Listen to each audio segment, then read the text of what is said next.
Yes. One piece. Update, friend, update. Tiko.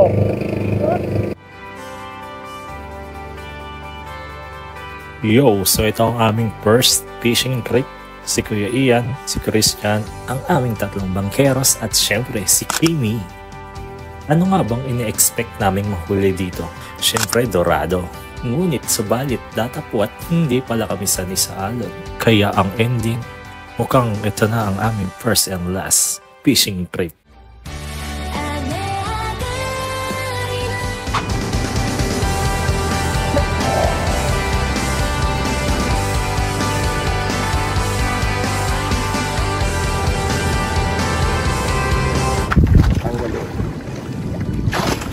Ilang kilo yan? 3 kilo to, pre. Pwede pang ulam. Sabi na meron nito eh. Shoutout po kay Christian. Ay, level 3. Ito, ayun, ito. level 3. Ayan. Di na makausap eh.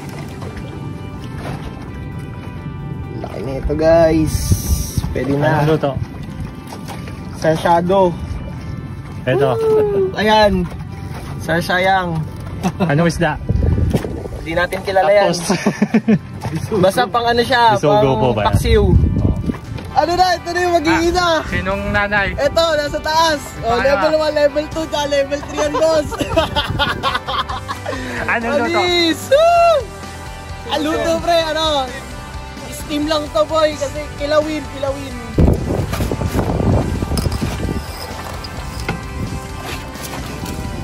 Fish! Tulog na. Fish!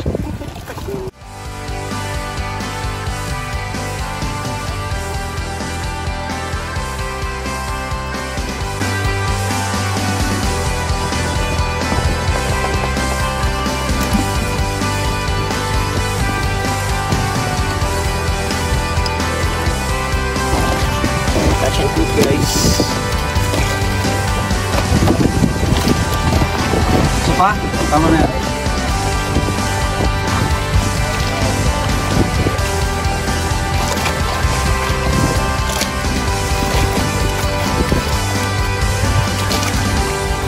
Yan o, magalaw-galaw pa yan o. Oh. Magalaw-galaw pa nga. Oh.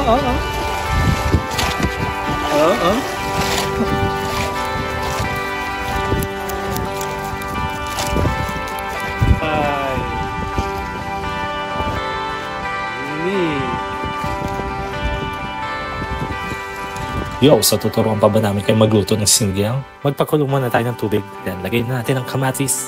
Then ang asin. Pagkatas ng asin, more kamatis. Then lalagyan natin ng sibuyas.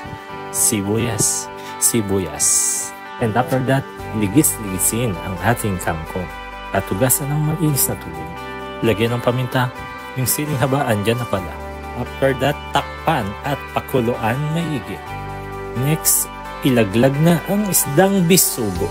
Next, ilagay ang sinigang mix. Mix. At pagluto na, i-add ang kangkongs. After that, hintayin mo lang maluto ang kangkong dahil kusa din niyang maluluto. Tikman at meron ka na ngayong sinigang na isdang walang luya. Nanunuot ang lansa. That's all. Thank you. Don't forget to like and subscribe.